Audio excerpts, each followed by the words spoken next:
Bonjour à toutes et à tous, bienvenue sur KTV, Quizy FM, le 106.9 pour un temps de parole en direct à la radio et à la télévision. Thierry Lizola, le boss de Alliance Police est sur le plateau. Thierry Lizola, bonjour. Oui, bonjour à vous, merci. Merci d'être avec nous. On va aborder deux points. Le premier, cette polémique qu'il y a sur différents médias et qui a deux versions, la vôtre et celle de la direction, qui explique que non, dans la cellule de garde à vue, il n'y a pas eu de relations sexuelles. Parce que la polémique, elle est là. Est-ce que, oui ou non, dans cette cellule de garde à vue au commissariat de Mamoudzou, il y a eu relations sexuelles ou pas entre deux personnes?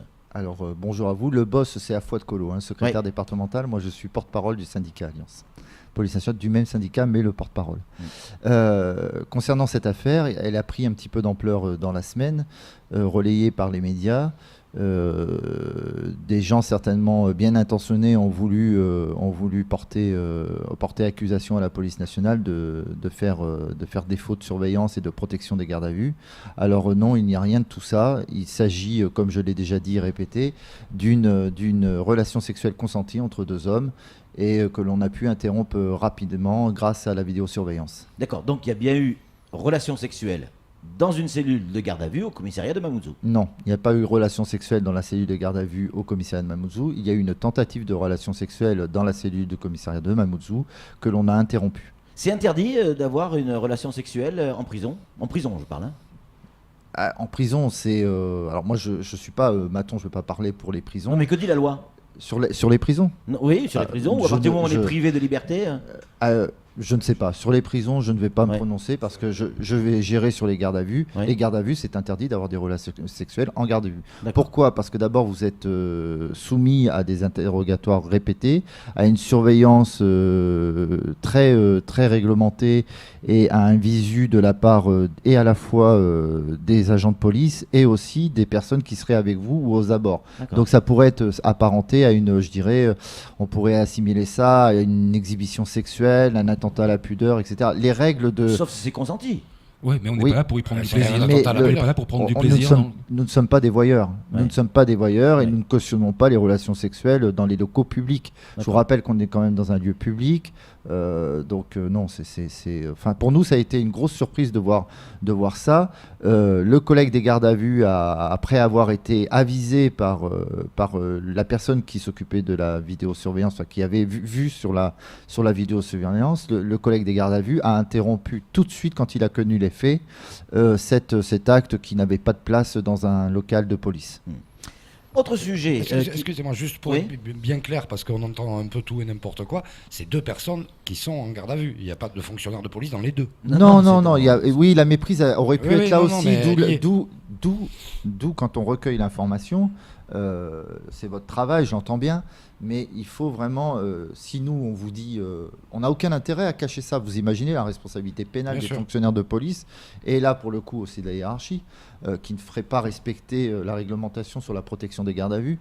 Imaginez un fonctionnaire de police. Non, alors là, c'est 36 et des tout ça, ça participe à un truc nauséabond qu'il fallait préciser. Il s'agit de deux personnes gardées, une en audition, très ponctuellement dans nos locaux, une en garde à vue qui après a été évacuée par le processus judiciaire, mais en tout cas deux personnes gardées à vue ont tenté d'avoir une relation sexuelle dans une cellule. Celle-ci a été interrompue par le collègue qui était dans le local de garde à vue après qu'on l'ait avisé que ceci était visible sur la vidéo. En clair, le boulot a été fait. Le boulot a été fait parce que le collègue des gardes à vue ne pouvait pas intervenir aussi rapidement qu'on aurait pu le penser, parce qu'hier, ce matin, on m'a dit ouais, mais le collègue des gardes à vue, non, le collègue des gardes à vue, vu le silence qu'il y a eu dans cet acte et justement la complicité entre les deux hommes, le collègue des gardes à vue, s'il n'y avait pas eu la vidéosurveillance, bon, il fait des tours réglementaires, je dirais, mais nécessaires aussi au bon fonctionnement des gardes à vue, à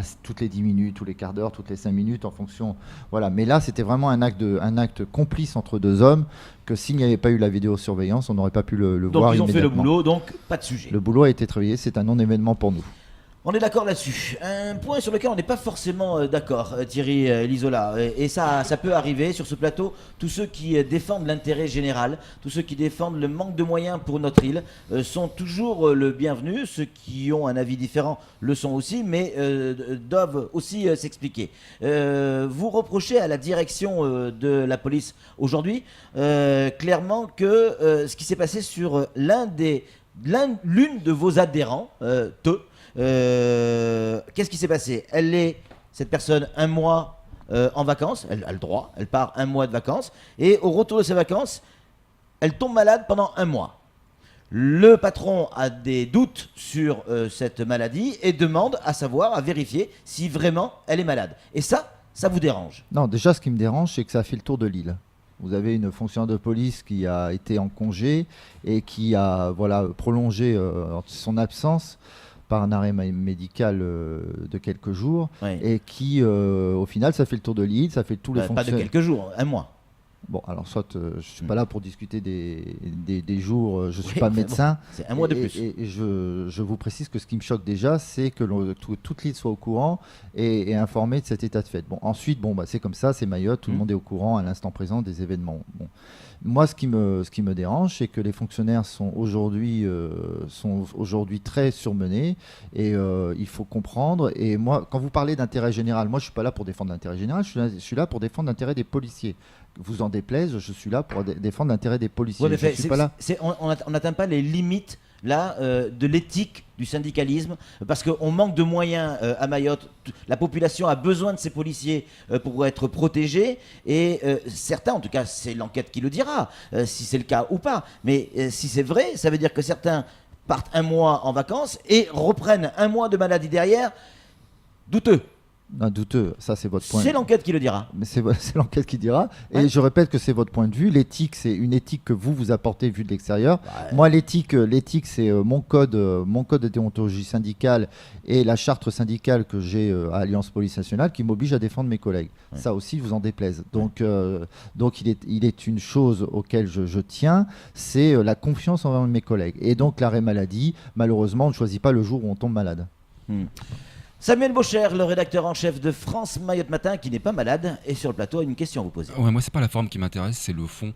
Vous et votre syndicat, vous avez activé la cellule psychologique. Le burn-out est là chez les policiers. Absolument. Est-ce que c'est pas justement l'une de ses conséquences? C'est l'une des conséquences. Mais le problème, oui, non, c'est bon. Quand on a activé cela, c'était sur la prise de responsabilité de l'administration quant à l'absence de moyens fournis aux fonctionnaires pour travailler. Tout à fait. Et encore récemment, lorsqu'on espérait la visite du ministre du Budget, on espérait qu'il prenne conscience des moyens de transport et les moyens effectifs mis à notre disposition pour nous rendre sur les actions de police. Auquel cas, si on se rend en insécurité sur ces actions de police, il est évident que le fonctionnaire de police est en danger. Eh bien, hier soir, rond-point Cavani, des automobilistes sont pris à partie. L'intérêt général vaut que l'on aille secourir la population. Évidemment. Et l'intérêt éthique du syndicat, c'est de s'assurer que les fonctionnaires de police soient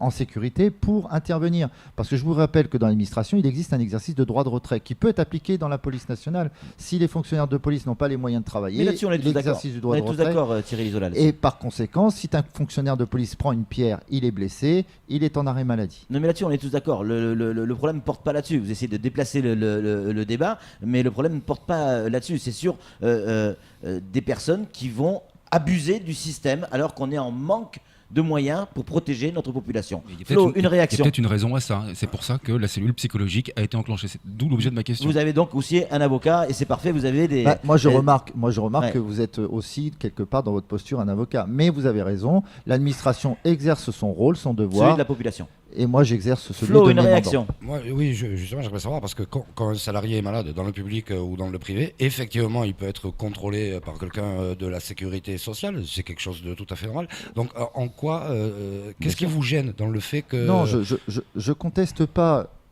Mais il faut bien comprendre, parce que vous m'assimilez à un rôle hiérarchique. Je n'ai pas ce rôle. J'assimile rien, je vous pose une question toute simple. Oui, j'ai pas ce rôle hiérarchique, moi. Moi, je conteste des décisions de la hiérarchie quand j'estime qu'elles sont à contester. Après, on me dira, ben non, celle-ci, elle n'est pas contestée. Vous avez tort. Eh bien, dont acte, je prendrai acte que je n'avais pas à la contester. Seulement, j'estime qu'on doit faire sur un rapport de confiance entre les hommes, confiance aux gens qui s'arrêtent en maladie. Mais Après, qu'est-ce que vous reprochez au directeur? Eh bien, le directeur est dans son rôle. Moi, je suis dans le mien que de contester le contrôle des arrêts maladie. Donc pour vous, il ne devrait pas contrôler les arrêts maladie? Eh bien, la suite nous dira si j'ai raison ou pas. Non, mais pour vous, vous pensez que le patron ne doit pas contrôler les arrêts maladie de ses collaborateurs? Je crois qu'aujourd'hui, vu la situation, les collègues sont en maladie parce que je pense qu'ils le justifient. Quand ils sont en arrêt maladie, en général, on justifie qu'on est en arrêt maladie. On n'aura pas de réponse. Hein. Si je comprends bien, c'est qu'en fait, c'est la remise en question de la bonne foi du fonctionnaire qui vous déplaît. C'est-à-dire que, puisqu'il y a un arrêt maladie, de facto, sa bonne foi devrait être là. Et là, on est en train de contrôler pour voir si c'est un menteur ou un voleur. Voilà. Oui, mais c'est prévu par la loi. Il y a des inspecteurs de la Sécu qui font que ça. C'est ça. C'est leur métier. C'est prévu. C'est pas exceptionnel d'aller contrôler. Je peux aussi contester la loi quand elle est. D'accord. Quand il me semble à moi personnellement, en tout cas, qu'elle est injuste. Allez, reparlons de police maintenant, parce que c'est quand même ce qui nous intéresse aussi. Vous en parliez également tout à l'heure, et on en parlait hier matin.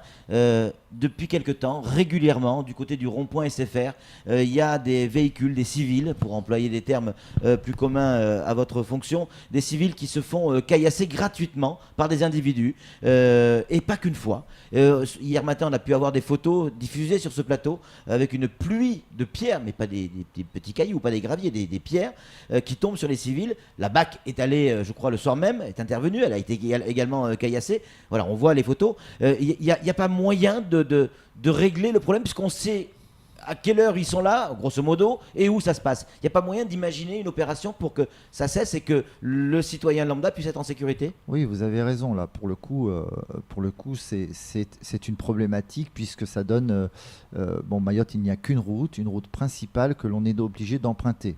Et vous savez, c'est vieux comme je dirais Comme le monde. C'est que quand on tient le haut, on tient le bas. Donc le problème, c'est que ces voyous sont sur les coteaux et ont des possibilités de fuir qui nous est pratiquement impossible de contrecarrer, si ce n'est que prendre tout le coteau, le ceinturer complètement au moment présent de l'acte. Alors là, je ne dis pas les moyens, on ne les a pas pour vous imaginer. Il faudrait des compagnies qui puissent se porter très rapidement sur les coteaux, redescendre sur le rond-point SFR, faire une sorte de tenaille. Donc les moyens qu'on n'a pas.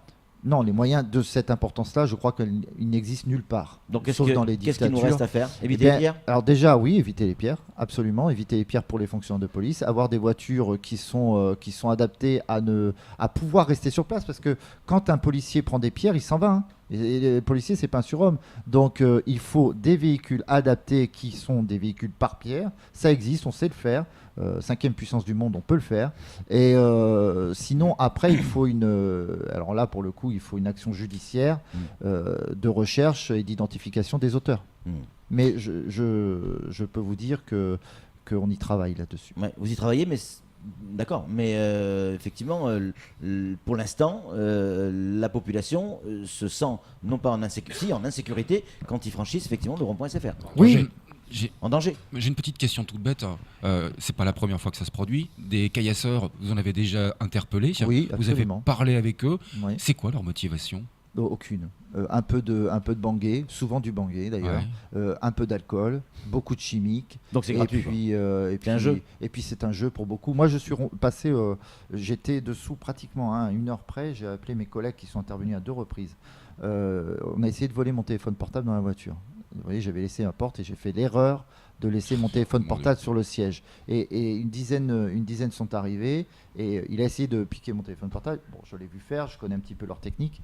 Et j'ai regardé dans mon rétro, il s'est annoncé. Alors je le dis aux automobilistes, regardez dans vos rétros parce qu'ils se mettent un petit peu accroupis au niveau de la roue arrière. Et hop, ils arrivent sur la portière arrière, d'un seul coup ils se lèvent, ils prennent, hop, ils s'en vont. Seulement moi je connais ces techniques puisqu'elles sont éprouvées à Paris. Donc vous voyez bien que ce sont des méthodes qui arrivent à Mayotte, que l'on commence à former de l'extérieur et par opportuniste et parce que vous avez le voleur, vous avez le receleur, mais entre le voleur et le receleur, vous avez un intermédiaire qui souvent encourage ces gamins à aller voler les téléphones pour pouvoir revendre. Et donc pour le coup, si vous pensez vous acheter sur Kaweni, parce qu'on peut le supputer aussi, un téléphone à bon marché de qualité, ça n'existe pas. Donc forcément, ce téléphone, il vient d'une provenance. Il y a voleur, receleur, mais il y a aussi acheteur. Et il n'y a pas de reseller, receleur s'il n'y a pas d'acheteur. Alors oui, non, il n'y a pas de voleur s'il n'y a pas d'acheteur. Et souvent, le reseller, c'est l'acheteur. Mais entre les deux, vous avez ce qu'on peut aussi considérer comme reseller, mais il n'est pas vraiment reseller, il est plutôt co-auteur complice du vol, puisque lui, il incite les gamins à aller voler, mais parfois au péril de leur vie à eux-mêmes, mais aussi au péril des victimes. Parce que les victimes, souvent, quand elles ne veulent pas donner téléphone portable, les gamins, voilà. Donc c'est très problématique. Faut-il le rappeler, la complicité est punie de la même manière que l'auteur des faits. Notre droit là-dessus est bien fait. J'aimerais bien qu'il le soit pour tous, pour la révision du processus des mineurs actuellement, parce que on s'aperçoit finalement que les mineurs sont déterminés à employer des techniques sauvages d'agression, qui est très très inquiétant. Vous savez, aujourd'hui au quotidien, on a affaire à des victimes qui sont victimes de coupe-coupe, qu'on dit le jumbo, etc. Et ça, c'est des actes de barbarie et c'est très très inquiétant. Merci beaucoup Thierry Lisola d'être venu sur ce plateau. On a le droit de ne pas être d'accord sur tout, mais on vous rend hommage parce qu'à chaque fois qu'il y a un problème, y compris quand c'est délicat, vous répondez présent à notre invitation pour s'expliquer sur un plateau. Allez, c'est tout pour ce temps de parole. Tout de suite, la suite de nos programmes.